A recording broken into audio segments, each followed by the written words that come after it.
Hi, everyone. Welcome to the Ashley Barlow Company podcast. I'm Ashley Barlow, your host.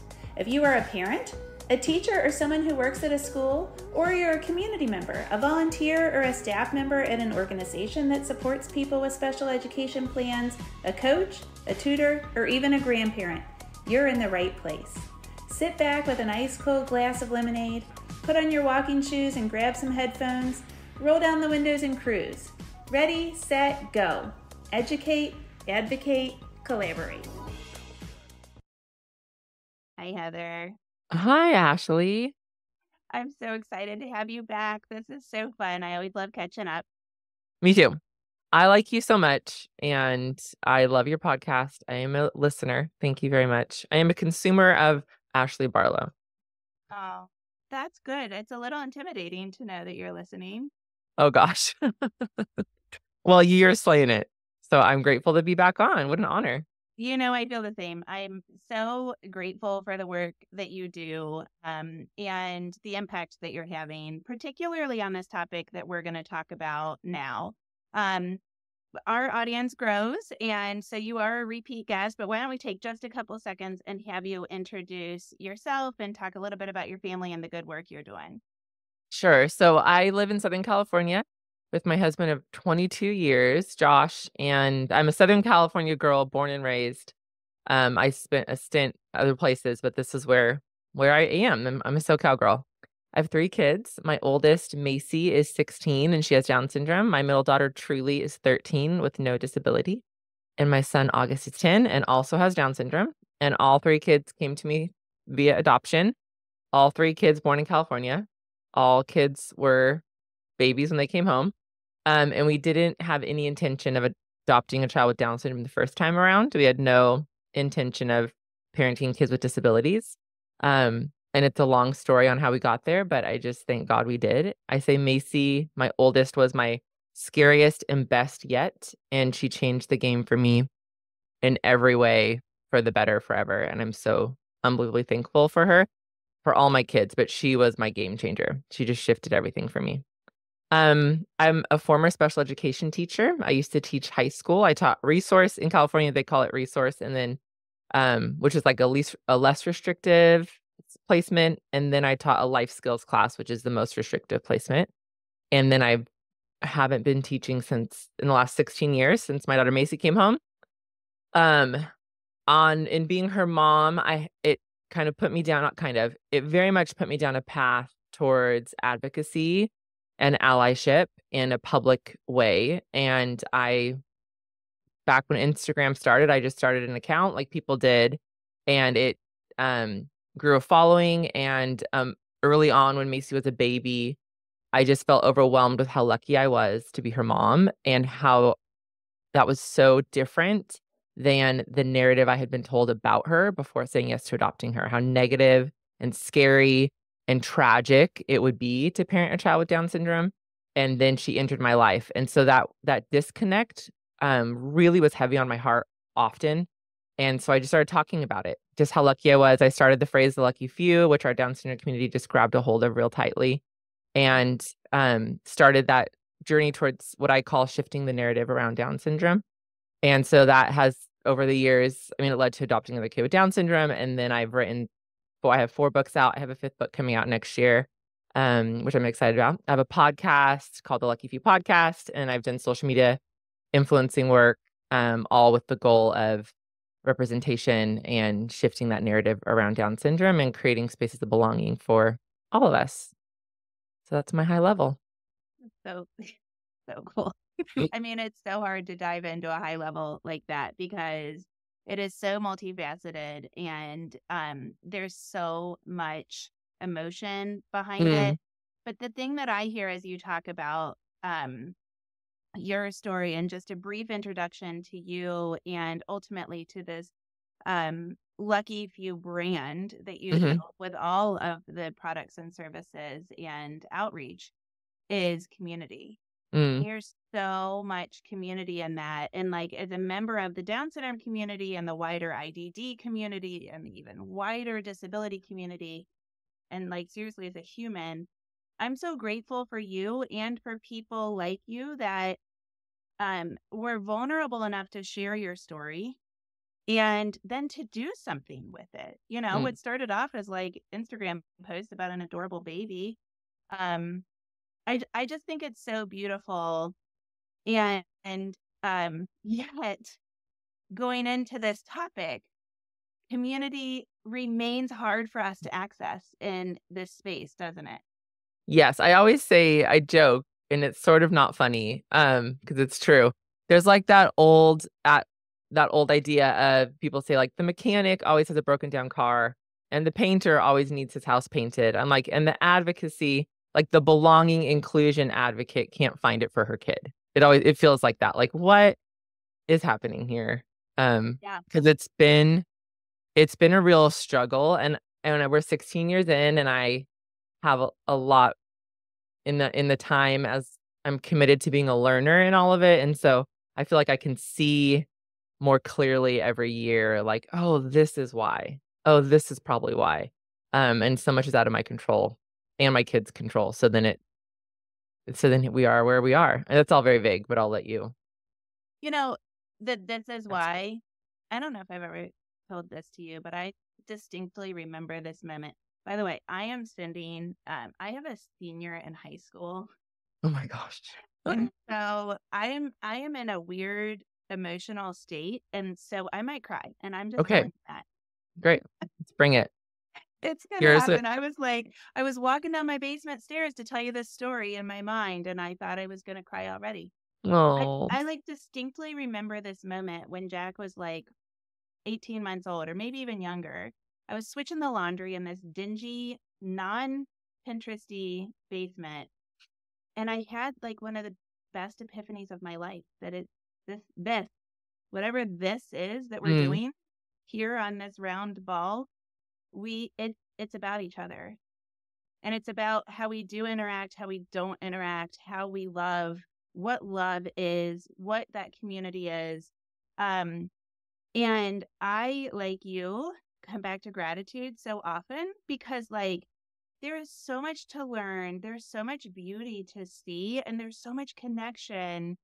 And sometimes we need harder things to connect, right? Like you and I are two happy-go-lucky cheerleader teacher people that, didn't have the opportunity to see those perspective shifting things as much as we do through our kids and leading them through their experiences. And like, what's it all about, right? There's this man I found on Instagram that I hate when I do this. I share something that I have no way to help you guys find it. So I'm sorry about that. But maybe you've heard of him because he's got millions of followers, and he shared this piece where he said something about like, in 100 years, everyone who's alive now will not be alive. We get to have just these people on the planet right now. Like, let's not fight. Like, this is really special that the person across the street from you and the person in the store and the person that you interact with at any point in the day, this is it. We're together just now. That's really special. And the way that he worded it was so much better. And he's got like this like Southern accent kind of thing. But it's so true. It is so true. And it just makes it all so real. I mean, that is what we're doing. Yeah. I think what's pertinent to this discussion that we're about to have, and we're, rather than starting super deep in the onion, why don't you describe your two kids that have Down syndrome?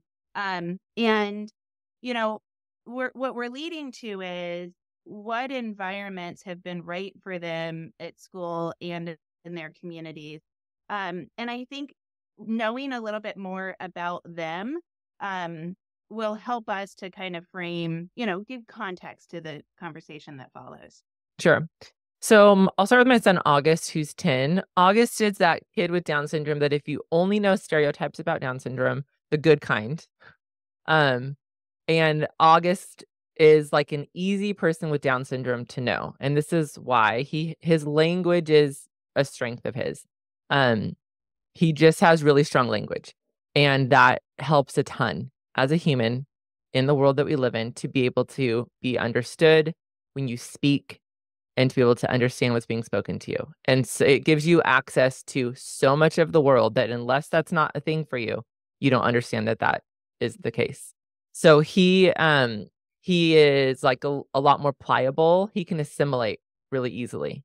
And so for those reasons, and he's just a magical kid. All three of my kids are, but he's just this really special guy who's very charming. But he can enter into a classroom with very limited assistance, sit down at the desk, look around, and at least fake it, right? Like he can at least assimilate. And because of that, inclusion has worked really well for him. Yeah. So Things aren't he's getting in his way, right? Like behavior isn't getting in his way, anxiety isn't getting in his way, language doesn't get in his way as much. And then he's got these other things that are like really helping because he's got the language and he's very socially driven and that kind of stuff, right? Sure. Yes. And over the years we've had the behavior stuff but you can like kind of do that deep dive investigation as the parent and be like, oh, you didn't understand this math problem. You didn't want to look stupid. So therefore you kicked your desk and walked out of the room. Like, okay, this is easy. This is easy. Behavior 101, easy. Like we don't need a behavior specialist in this room.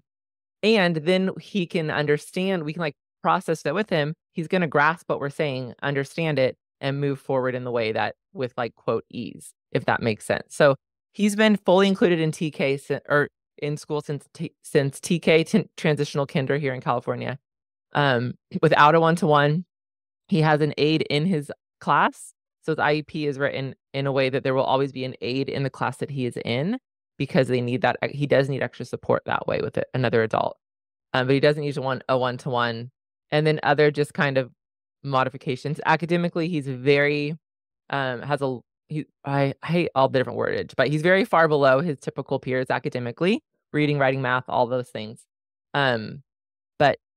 But inclusion, we had a little blurb right after COVID, but it's been a journey that has been nice and easy-ish but it's because of his skill set. Okay. Yeah. Now you and I know, I think we can agree that inclusion, there's not a criteria for inclusion. Inclusion is inclusion. So it's not like you get it, you don't. But then we have Macy, my oldest, and Macy doesn't have as much language as August. Mason has a lot more sensory needs, more than August, and become easily overwhelmed. That idea of like anxiety, she can get very anxious about something if she doesn't know what to expect or what's coming. Macy is not the kid who's going to walk into space and assimilate. She's going to walk into space and be like, this is me. So schools don't like that. Classrooms don't like that. So I love it. I do too.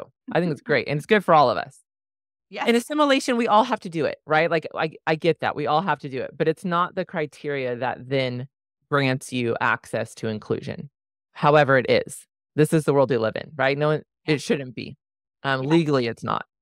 So the academic struggles, this is what I always think is so crazy, is when we talk about inclusion, people are like, how am I going to modify the gen ed curriculum? And guess what? That's super easy, right? Right. Like, it's not as easy as, well, only have them answer 2 of the same questions instead of the 15 that's on the quiz. But it's pretty easy to put something into a 2nd grade reading level or a 6th grade reading level. The academic stuff is super easy to modify, but it's rarely the academics that cause the need for a more restrictive environment. It's usually the other stuff. It's usually the other stuff, yeah. The sensory, the behavior, a lot of times reading, if schools just can't figure that out. So I think that's really good context and important in this discussion. So then, kind of carrying on, let's talk about I guess we kind of already know what school looks like for them for August now. What's school look like for Macy now? Yeah. So Macy, starting in 1st grade, we started the fight for inclusion for her.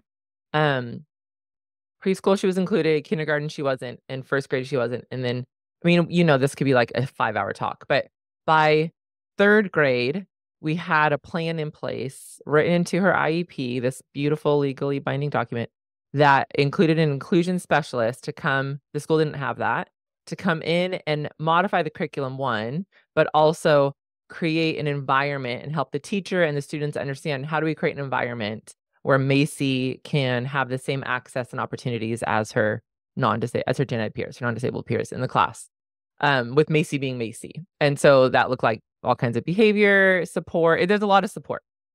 And this person oversaw all the support. So she was like this key player in success, in inclusive success for Macy. Then we went to another school, the school my son's at now, when Macy was in 4th grade. And we began to blaze a trail or lay a foundation of what inclusion needs to be. And Mason's always needed a significant amount of support and somebody to oversee that support. That's like that key piece that Mason's always needed. And a gen ed teacher and a special ed teacher, they don't have the capacity to be that person. It's often left to them, but then it all unravels. Like we need the next person. So we're lucky enough to have it. So then Mason had a great time, and inclusion was hard, but it was working really well for her peers, for everybody involved. We could just see the fruit of the labor. And then COVID hit, and then everything unraveled, and then she went to middle school right after COVID and all that. So Macy was fully included with support up until 7th grade. And then she went into a life skills class. And then we tried 9th grade at a charter school that by default is inclusive because they don't have a special ed program. They have a special ed teacher, but they don't have a separate program. And on paper, it was going to work. And in reality, it didn't work. And so halfway through her freshman year, which was last year, we put her in a life skills class, which ironically enough is the class I taught in when I taught at that school. So she is now a member of what I call, and people don't love it, a separate segregated special ed program on her campus of 2,500 students. She is a visitor on the campus. She gets to go to her little corner of the campus. Yeah, I don't know what else you would call it. That's what it is. I mean, that's what it is. It's called a special school, or a segregated classroom. So yes, I mean that is what it is. I wonder. So when you describe that both of them were in inclusion setting, can you tell us? I think the whole world has different definitions of inclusion, but what do you mean by that? Like, don't define it. Maybe later we can talk about how we define inclusion, and you and I may or may not have similar definitions.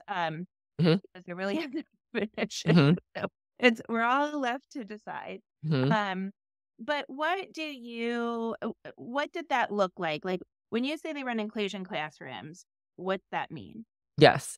And you're so right. I just posted something on Instagram about inclusion and the amount of people that are like the anger towards me. But I'm like, no, that's not what I'm saying. We just are not even on the same page on what it means to do inclusion. Like we're all of us are all over the place. So for my kids, and it's okay. It's okay. Yeah. It's just sometimes for clarity, it's tricky. When I say my kids have participated in inclusion, I'm saying they are fully embraced members of their community, their school, because they are a member of the overall school, with the same access and opportunities as all the other students. So that means that they're in a gen ed setting for the majority of their day, not the full day necessarily, and it hasn't ever been a full day for either of them. The majority of the day, they're there, like logistically, they're in there a certain amount of hours. So they have the same access and opportunities. That is inclusion logistically, but more than that, it has to be they are members of the school community. Yeah, which I think is the most interesting piece of that. So I want to dive into that more in a second, because I think that's, to me, part of the definition of inclusion. Like, I mean, that kind of lends to this discussion about belonging. Sure. And I've had a lot of discussions about belonging at IEP tables in the last 5 or 8 years. And yeah, I mean, I think that's important to know. And we're in the same situation. Jack is still in an inclusive placement. And, no matter how you define it, by the way, some people want to define it by the percentage of time that you're in. Yes. A classroom. And honestly, in a lot of states' IEP documents, it's like that. It'll say like, ours in Kentucky is 80% or more. And I also used to practice in Ohio. I'm inactive there. And I think theirs is 80% or more. And then it might go to like 40 to 80. What's that? Like not inclusion, but not quite nothing? Like, I don't know. I don't know. And like, is 40% or more like more or 40% or less? Is that like self-contained, or I don't know, like what is Yes. the definition? Is it time? To me, it's not time. It is more that spirit of having a home. Um, but we also have always been in an environment like that with um pull-out time for resource is what it's called in Kentucky. For, special education supports. When he went to middle school, by the way, a decision that I had to make, Jack's anxiety is like off the chart since COVID. And a decision that we had to make was, do we want to reduce the load on him, the demands and the sensory burden and the social burden, which was the biggest trigger for him? Or do we want to keep him someplace with a lot of structure? Because Gen Ed has a lot of structure. Mm-hmm. And I'm Jack's mom. Poor kid has a lot of checklists. And I was like, listen, he lives in a teacher-led environment. I don't think he would do very well in a life skills class yet. I know it's down the pipe for him. Mhm. And I think, there's skills in classrooms like that he really will need as he ages. But the decision for us was really based on if we think the team can do it, we're going to put him someplace where there's a lot more structure, because an 8th grade social studies class has more structure than that self-contained Right. special education classroom. So all of that to say, there's a lot of different decisions that can be made. But I'm curious, Heather, what kinds of things you all tried, and Mhm. what, kind of we can try. Like, what do we do when inclusion doesn't work? Right. When that sense of belonging, when that community isn't there, and when things aren't happening. And maybe we should start with, how do we know if How it's do we not know? working? And then Mhm. what do we do? Yeah.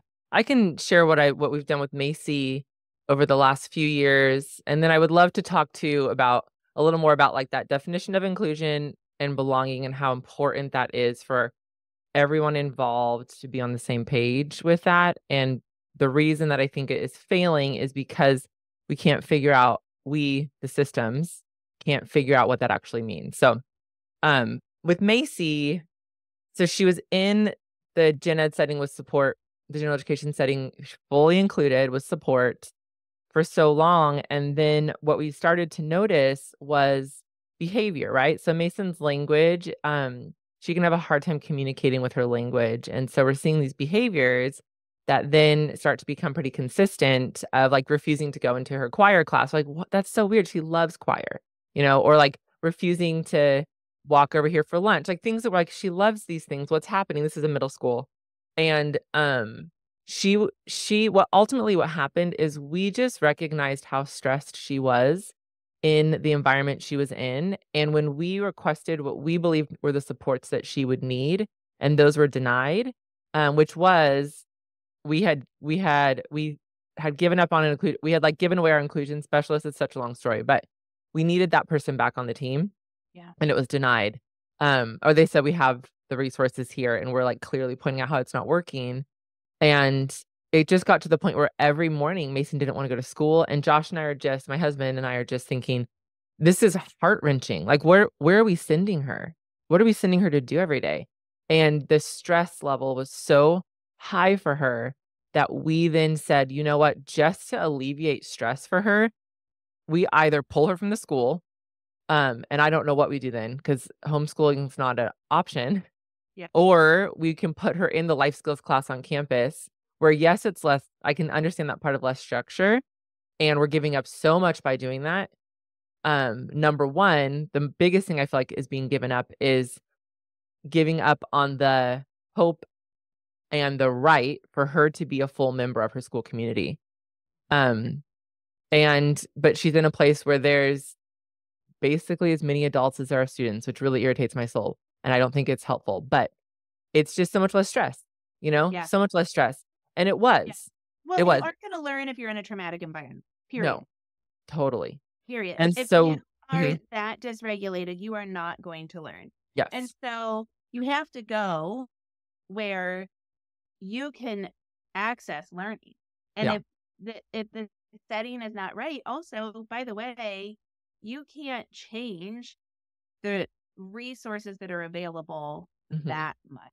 Mm-mm. You can access resources that are Mhm. currently in place, but to get that many new resources, I mean, you're dealing with businesses that serve thousands of people. You can't, Mhm. Right. so Right. yeah. And I Yeah. think a lot of people don't understand that. Yeah. And we were working with a lawyer here in Southern California. We had hired a lawyer, and it's a pretty penny. And even with all of that, it, this is what it also comes down to, Ashley, is you get to a point where I understand the law. I know my kids' rights. I know Yeah. we can fight and win. But to what? Like we're fighting against people that she's going and seeing every day. So I don't it at one point for us, it did not matter anymore that she had the rights to a certain thing, that a lawyer could go and fight, because Right. that just meant every day we're sending her to an environment where she is being fought against. Yeah. Right. So Yeah. that's not going to work anymore. Like the trauma that I think about, the trauma that our kids with Down syndrome have and do endure just by existing in a world in which usually from the moment their existence is known, there's rejection and people come around. But Yeah. like that's real. And I think, and Mason walking into a space and being rejected, rejected, rejected. It's like, wait a second. No, we're not doing this anymore.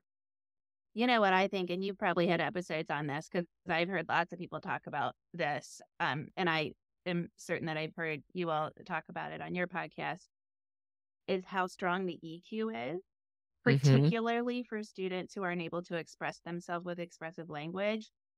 She sees right through all of that BS Yeah. about like, oh, are you so great? I mean, I was talking to somebody the other day about services available in churches. She's doing really great work in that space, and she's so wise, and she just keeps learning and keeps asking the hard questions and talking about the topic. She explained this concept really well. You have to connect before you correct. And I was telling her about all the awkward conversations and awkward things I've done, and I was like, oh yeah, I have literally walked up to 2 teachers' assistants and been like, he sees right through all of that. Like, if you're going to act like that, you may as well just not even talk to him. And honestly, I'd appreciate if you don't. Yeah. Because they're just a-holes Yeah. to our kids. And if they don't know any better, if they don't have the empathy, they're going to continue. And that's going to keep spiraling our kids and their souls, because their souls then present, if they don't have the language. And I also think in Jack's case, his cognition is such that he connects on a more soulful level. He doesn't have to compete with you on how much you know or what big words you can use or anything else. He's like, hey, kind of like Macy, like, hey, I'm here. I'm Jack. Like it or leave it. But guess what? I know everything about your soul. Yes. It's so true. It's so true. And so I feel like that rejection is even more pronounced for our kids, and that, yeah. And so then it just is so heavy. So we put Macy in the life skills program, and we did see a lot of stress alleviated. And the thing about it is, if I were to have the opportunity every day to choose like the 10 people I'm hanging out with, almost all of them would have some kind of intellectual disability. Like they're just the best, like there's just such an like not every person's their own individual, but there is this sense of like being so uninhibited and saying, here I am, this is who I am, that's who you are, cool. And it's so refreshing to me, and I just really love that. So I'm happy for her to be in the disability community. She's a disabled person. Like I want her to be a part of the community. So on that micro level, it's great. On the macro level, what it represents and the separate programming and all that is heartbreaking. So at the end of her 7th grade year, she said, Mom, this is my girl, a few words, I want to go class to class to class. I'm like, huh? And we're talking, and as we process through, she's watching everybody outside of her little life skills class. The bell rings, they go to another class. The bell rings, right? So I'm like, oh my gosh, yes. If you are saying this to me, like, yes. And then the process to make that happen was so obnoxious that we just set her up for failure. So then it started a month into the school year. So by then it's a middle schooler. If she's showing up a month late to a classroom as the only person with Down syndrome, she's a visitor. She's a stranger. She's not a part of the community. Like it was set up so poorly because of all the hoops and all the whatever. It's all important stuff, but blah, blah, blah. Yeah. You know? I mean, but I agree. And like, here's what I say as an attorney. Then what can we do to make something work, right? What other settings would be available? Is there a class on California history that might be of interest to her because you guys travel? Is there a class Mhm. on typing that might be helpful for her? Can we modify that? Is there a class on like I know Macy well enough from her online persona to know that she would do really well in an art, any kind of art Mhm. or humanities class. Um, how can we get her to go from her classroom, her current life skills classroom, to a gen ed class, back to life skills, back to a gen ed class, so Mhm. she gets that Mhm. feeling of movement? My gosh, can you imagine spending 8 hours in the same room every day? No. And No. as you say these things, right? And we say these things, and it all in my mind, it's like, yes, I understand some pieces need to move, some people need to work. There's some other additional items to make this work. It can't be that hard. But then you get up against people who resist it. And Yeah. that's where we said, no, we're not doing this. Like, we're no longer doing this. If you're going to resist this very practical, easy to implement Yep. idea, if we're coming up against that resistance, then that means Macy is when she's there in person. No, no, no, no, no. We're not doing this. And so then, I mean, it's so long, but we ended up getting through a lottery system, getting into a charter school that the way that it is built foundationally, it's like this could be the most incredible program for her. And find out that she's the first person in 20 years with Down syndrome to go there. And right then we should have turned around. Yeah. But it's like, no, foundationally, can work, this can work. And we were up against the exact same thing. And I sat around a table. She was there for one semester. At our third or fourth IUP meeting with everybody, I said, and again, we had lawyers. I said, Mason needs to walk onto this campus and know that she is an asset in this space. And if that is not the starting point, if she doesn't sense that she is a welcomed member here, none of the modifications, none of the support that we put in place is going to matter. Do you want her here? And Mhm. you don't. And Mhm. so, yeah, you have to make it work. And then we ended up deciding to put her into life skills class at the local high school. And the thing about it is, she is so much happier, right? And she's going out. She's going to theater arts and she's going to art. And this year she's going to lunch. And so she's getting these I'm putting air quotes around inclusive experiences, but she is still that other kid within the school community that's over Yeah. there in that program. I mean, I And think a that's a lot of people problem. call that reverse inclusion. Like, and so, but here's my question. Does she have community in that life skills room? We're working on it. So, I'm curious your experience with this and other parents. Um, I've tried to I'm open to being the one to make it happen, right? And so then it's an issue of getting my phone number into the hands of the other students and their parents and trying to make this like, look, there's some wheelchair users. Like, what do we need to do? Do we just need to walk across the street and go to Baker's after school? And I'm happy to do whatever. Like, how do I get your child? I will transfer your child if that's allowed. I will fold up the wheelchair, whatever we need to do. But the reality is we're dealing with just all these humans with all these it's a life happening and they're working, they have other kids. You know how it is just as a parent, period. Like, Yeah, how but how do vulnerable they are. I actually had yes. that yesterday. And like, I mean, literally, like sometimes I have conversations with people that are really, really good friends of mine, but I'm like, this is just not working to have your kid at my house. Or can I take your kid into the community safely? What do you do for these things? What do you do for these things? And I'm like, there is so much more of a learning curve to foster that community, yet they're teenagers and they need it, right? Yes. Yeah.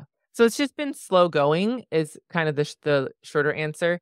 What was beautiful when Macy started the life skills class, it was halfway through the school year, it was after the holiday break, is when she walked in the door, the entire room was like, Macy, you're here. And that's all she's been looking for, right? Is Yeah. to walk onto the place and everyone says, or the handful of people say, Macy, yay, you're here. Come sit with me. And Mhm. she didn't find it ever in gen ed. Not one time. And then she found it instantly with her disabled peers. And so we have had a couple opportunities within that environment to show up to a pool party, to show up to a thing. It's just a new community, and community, whether you have a disability or not, is long and slow to build. Yeah. So we're finding it there within the disability classroom, within her peers, the disability. So then that kind of begs the question, inclusion and belonging. Mm. What is inclusion? What is belonging? Is one a subset or a precursor to the other? Hmm. I mean, I'll tell you my definition of inclusion. Yeah. I think you hinted at asking me that before. Like just to give us a little framework, my definition is, sometimes super simple. Like from a legal standpoint, what the law says is that it's the least restrictive environment and students should be able to access it as much as appropriate. So in my opinion, with the system that is in place, what you have described is truly the least restrictive environment for Mason.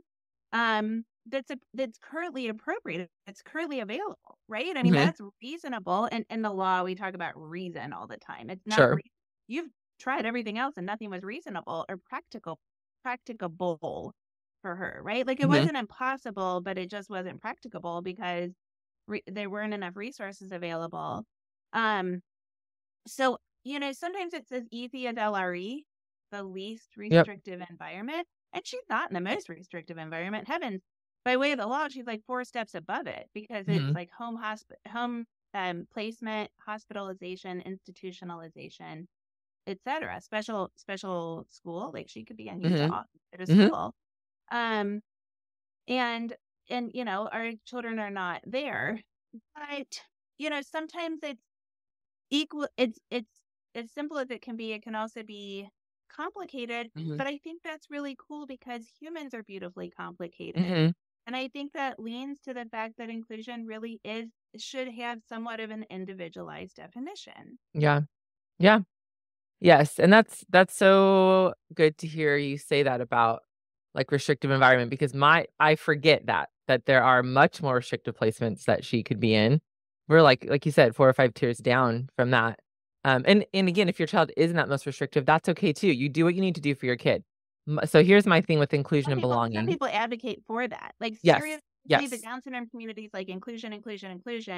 The autism, like type 2, more severe autism is like, send me to the school in Utah and pay $300,000 Yep. a year in tuition for it. So like, Mhm. for some people, that's like truly what they want specialized services. Yeah. Yes. Yes. And when I get feedback on an Instagram post about inclusion and like wanting my child to not be in the life skills class, it is a lot of like, well, um, this is like the other environments are too hard for her, and that's not fair for her, or it's not fair for the teachers, or I mean, there's so many different ideas. And for me, Ashley, this is where I've landed 16 years in, is it has so much less to do about the actual space and everything to do about a mindset. And so I don't believe inclusion actually will work without belonging as the foundation. Um, that's why I think there's lawyers. That's why we're fighting. That's why it's like trying to bring people into a room and say, this is what my kid deserves. Because the mindset is one in which, no, your child is a disabled person and therefore they go over here. Now, Mhm. I have no issue with separate spaces. This is how I kind of think of it. Like, if the life skills program was an embraced part of the school community and the school community saw those classrooms as an asset to their learning and their community, then we can have separate programs all day long. Separate is not a bad thing. I talk about often like we have separate things that can honor and separate spaces that other. And so if the special education classroom, the life skills classroom was a place in which we put students there to honor them, not other them, it's a very different game. Same space, Yeah. right? A lot of it looks the same. Yeah. But when I just feel that way. Like if her school looked at that life skills class as an asset to their community, our community is better because this classroom is a part of it, and this is how we all work together. But that's not how these separate programs are. It's a separate program. Those kids over there that you get volunteer hours if you're going to go spend time with them, right? That's a whole other And episode, they might bring you coffee. right? I love, before I got sassy, I think that's my defense mechanism. I like it. Stuff gets real heady and I'm like, oh, I could be funny. Um, I love, I've heard you say that before, Heather. Honor them, not other them.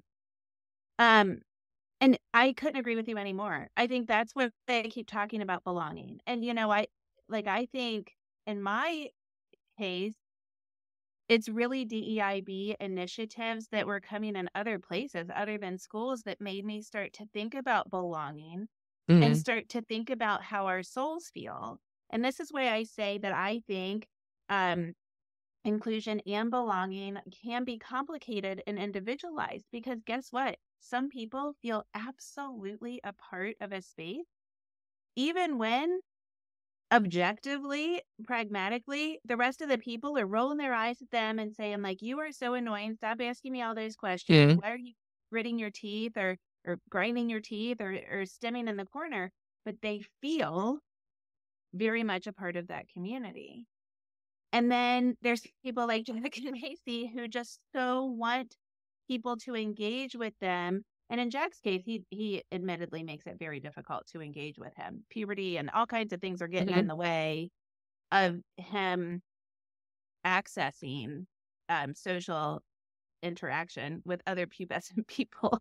Yeah. After a pandemic, Yes. after all these other things, it's like, I'm just waiting until they're juniors and some of them start coming off the puberty slope and maybe they'll be human again. Um, but like it's to me, it's very individualized. Mhm. It, so, but I agree with you. I don't think you can have inclusion without a sense of belonging. Mhm. I do think you can have a sense of belonging without inclusion, which is why I Mhm. asked you if Mason was starting to get community in this newer setting. Yeah. Yeah, I think that there is, like I said, it just goes back to this mindset, and what we're up against is ableism. Like, when you look at different people groups over history and where we've landed now, what ha the way that we as a society have viewed disability, we just have a really long way to go before we see the full humanity in disabled people. I think that's not happened yet. And if our disabled loved ones are not included in spaces physically there, um, in a way in which they're being seen as fully, we have to have opportunity for them to be seen as fully human.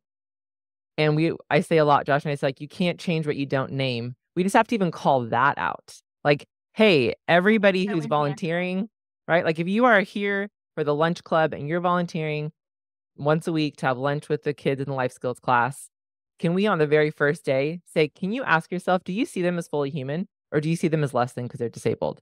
And then if we don't ask those questions, then we're just like sandcastling everywhere, where it's like, yes, this is working today. Oh, it's just going to crumble. So I think we have a long way to go when it comes to that mindset. My whole thing always with inclusion and belonging is it is an issue of the heart. And yes, Mason can physically be in a place and logistically we can make things work. But if the hearts of the people in that place question her humanity, then we're not there yet. And I think when it comes to school systems and teenagers, bless their hearts, right? And adolescents, um, we just live in a society where it has always been okay to see people with disability as less human. That's just always been okay. That's just an expected, right? Like when I talk about Macy doing a theater program, people just come back like, isn't there a special ed theater program she can be a part of? It's like, wait, why is this our starting point? Right. We just have a long way to go because I think it's almost like not a chicken and egg, but almost catch 22, the lack of access that non-disabled people have to their disabled peers when we're segregating, they're not accessing relationship. So it goes both ways. Well, and then we have no choice if we want to stay happy but to go to a more segregated. Exactly. So like we Yeah. want to fight, but we also have to advocate for the human first. And sometimes those Yes. environments aren't right for the human. I Yes. I think um the issue of the heart thing is that's probably the thing I talk to my clients the most about. I remember saying to my husband when we were advocating for inclusion before kindergarten, and I mean, it was so terrible that it triggered an autoimmune condition in me. Wow. Um, and it was 9 months. like literally fighting with people that had given Jack baby shower presents because my mom taught at our school, and I can see it. Like it's right behind us. Um, and I remember saying to him, like, we would have these discussions of, well, what if it is too much? What if they're right? Like, I know in my soul they can do it, but what if we send him there and they aren't set up for it? Which, as you were saying with your charter school experience, is so common in non-public schools. Their hearts are there, but they don't have the resources or the training. They have the empathy, but they need the whole package. And I said, what if they can't do it? And then like my soul would take over and I would say, you know what? He is going to walk in the door and they are going to love him. And once he is loved, they will want to learn. And for me, it came to, we did not have a prenatal diagnosis. And this is a little woo-woo, but I know I can do that with you. And it's like, I didn't have any resources. Yeah. I didn't know what the heck to do. But they said your baby has Down syndrome. My body was still like literally gaping open. I was getting stapled when he told me that he suspected Jack had Down syndrome. And I was like, okay, what do I do? Because it came from this foundation of love. I already loved that baby so much. And my body had fought to keep him alive in there. And I was like, okay, well, what's next? Like, where do he and I go in order to succeed? And since I started with a foundation of love and had immediate, not only tolerance, but need for action plan, I felt like they would too. And that has happened. It's been faster and slower with other people. And so maybe the solution, we're going over time. So we'll wrap it up here, but I wonder if you could talk about, maybe the solutions are on fostering. I always talk about fostering empathy. Maybe it's fostering love. Yeah, I think it's both love and empathy. Yeah, I agree with you. And it just depends on the person, right? But I think it also is important.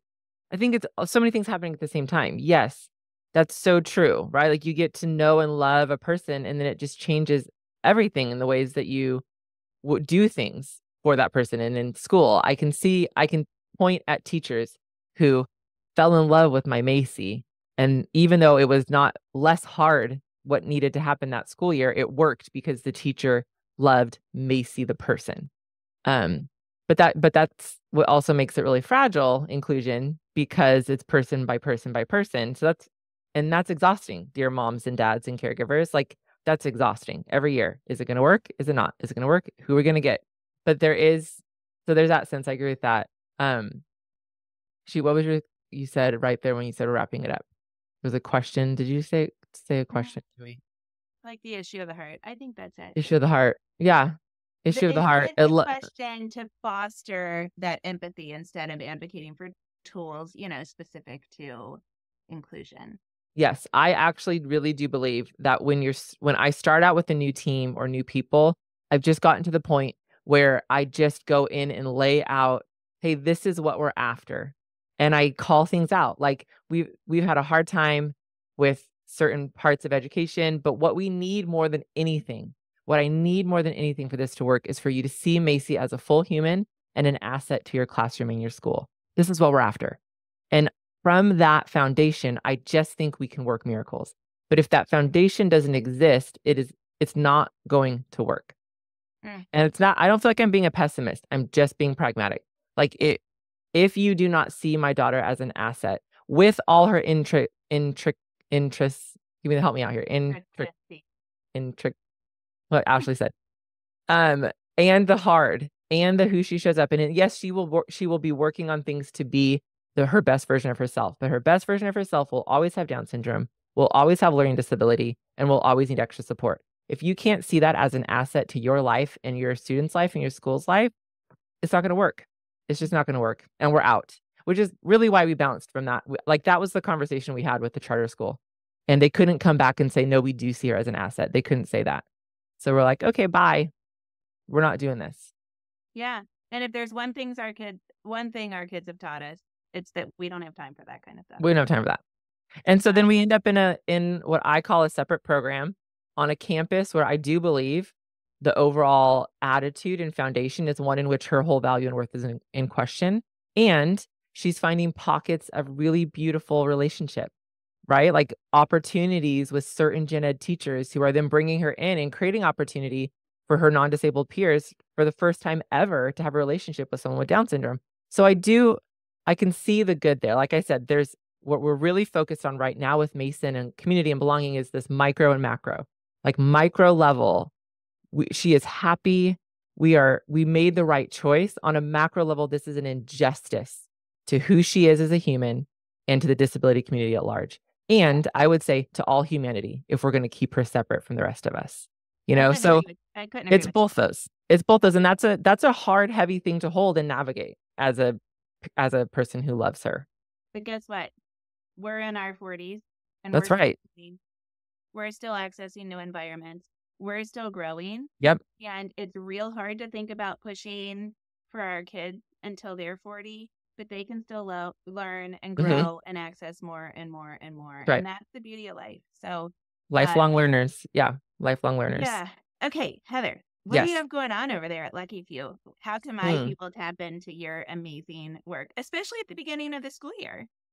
Yeah. So if you are an educator, especially at the elementary level, I have 2 children's books I've written that I really hoped to, and that they do work kind of as a bridge to set a foundation within your classroom, whether you have a student in your classroom with a disability or not, which you will, probably multiple.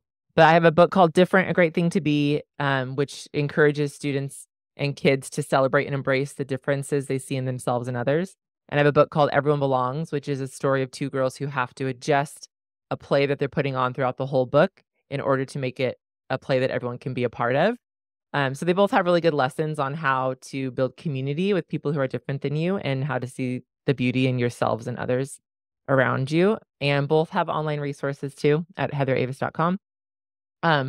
I am a speaker too, and I have a workshop that I do in schools. So if you want to bring me to your school to talk about belonging and inclusion, or to your place of work to talk about how we foster belonging within the spaces we're in, I would love to do that. heatheravis.com.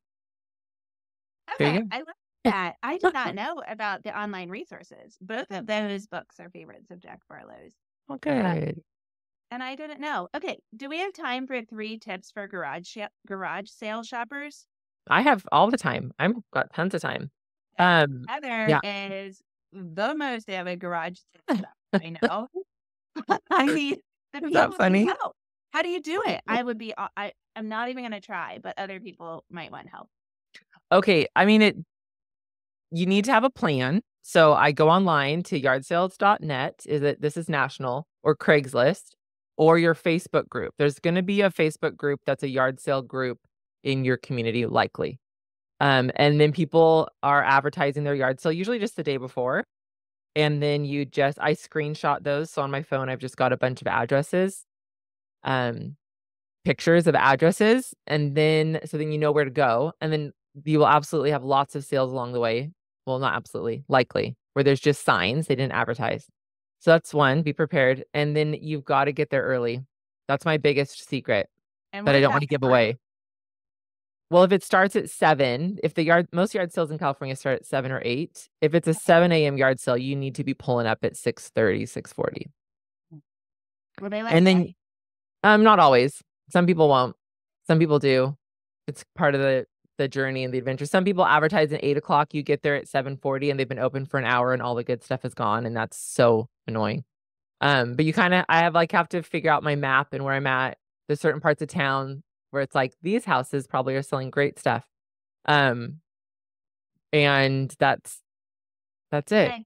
Those are very helpful tips. I really start to long for Saturday afternoon because I want to see what your haul involves on Gosh, Saturday. this makes me so happy, Ashley, because I love it the most, I think, and I love sharing, and I'm getting more and more feedback that people are really into my yard sale finds. I mean, I don't even read library books because I don't like used things at all. There you go. Then you hate it. But I really have just lived vicariously in the yard sale realm through you. Yes. And I will say it's good for your wallet, obviously. It's also very good for the environment. And then people resell. I rarely do. I'll buy, like, if I see a pair of like Nikes, there's certain things that are pretty rare, but that I know will sell. Like one morning I bought a pair of Air Forces that were in great condition. I bought them at like 7 a.m. for $7. I took pictures of them, posted them on Craigslist, and by the end of the day sold them for 30. So there's things that turn real quick, and then there's things that I'm like, I can resell this.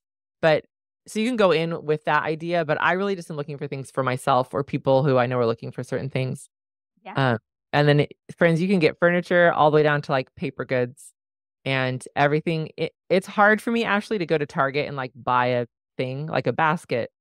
I'm like, give me a Saturday. Just give me a Saturday and I'll find it for 50 cents. I can't spend $10. It's a real I'm addicted. It's an issue.